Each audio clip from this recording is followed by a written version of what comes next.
बीते दिन उत्तर प्रदेश मध्य प्रदेश की सीमा से लगे हुए गढ़ी थाना की रहने वाली एक 12 साल की मासूम लड़की के साथ स्थानीय युवक ने दुष्कर्म की घटना को अंजाम दिया था। जब वह लड़की एक मासूम बच्चे के साथ सुबह सवेरे निकली थी स्कूल के लिए परीक्षा देने, लौटते समय रास्ते में उसे मोटरसाइकिल सवार मिला।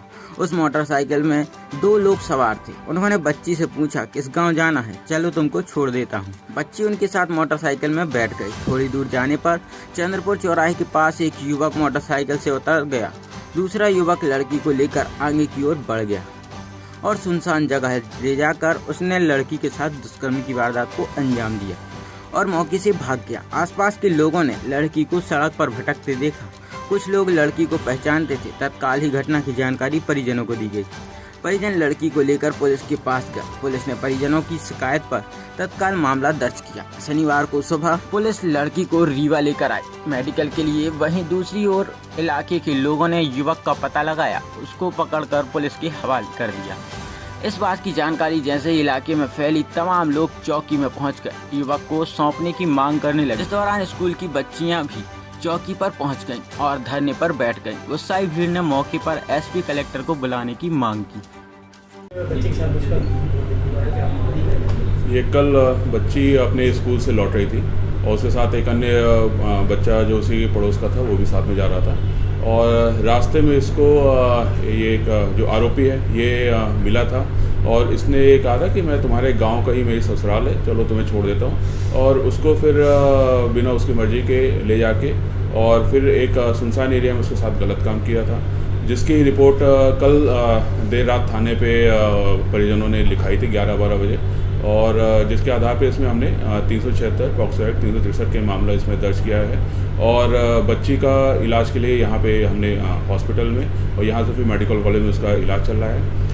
बच्ची स्टेबल है, डॉक्टर से भी बातचीत हो गई, मैं परिजनों से मिल के आया हूँ। बच्ची स्टेबल है और ठीक है और जल्द ही 2-3 दिन के अंदर उसको यहाँ से डिस्चार्ज भी किया जाएगा। और जहाँ तक आरोपी की बात है, उसके लिए कल से ही टीम लगातार रात भर पूरी लगी रही है और जिसके आधार पर उसको चिन्हित करके और संदेही को चौकी गढ़ी में लाया गया, उससे पूछताछ अभी चल रही है। सर, परिजनों द्वारा थाने का घेराव किया गया है।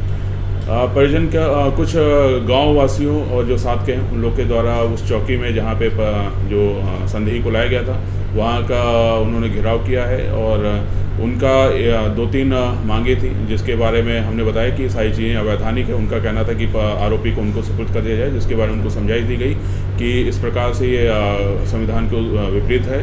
और दूसरा उनकी कुछ अन्य चीज़ों को लेकर भी असंतोष था, रोड और अन्य चीज़ों को लेकर भी असंतोष था, तो सारी चीज़ों का उनको समझाइश दी गई है और उनको ये भी आश्वासन दिया गया है कि जो आरोपी है उसके खिलाफ हम जो भी कठोर उसमें हम वैधानिक कार्रवाई कर सकते हैं, कठोरतम दंड दिलाने के लिए हम प्रतिबद्ध हैं और उसको जल्द से जल्द उसका केस लगा के और कोर्ट से उसको सजा दिलाएंगे। सर, चौकी मौजूद जो भी आक्रोशित भीड़ मौजूद थी वहाँ पे हवाईफायरिंग करनी पड़ी कंट्रोल करने के लिए? नहीं, भीड़ जरूर आक्रोशित थी, लेकिन काफ़ी समझाइश के बाद और पुलिस के कड़े रुख के बाद उसको वो बाहर निकल आई, हवाई फायर की जरूरत नहीं पड़ी है। कितने आरोपी थे सर? एक आरोपी है इसमें।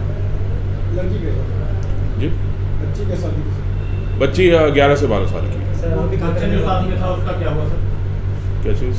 बच्चा जो साथ में था? बच्चा ठीक है, बच्चे से भी हमको काफ़ी मदद मिली है आरोपी तक पहुँचने में, तो बच्चा ठीक है। आरोपी कहाँ का रहने वाला है? आरोपी उसी क्षेत्र का, गढ़ी चौकी क्षेत्र का ही रहने वाला है। अभी तक कितने आरोपी हैं सर?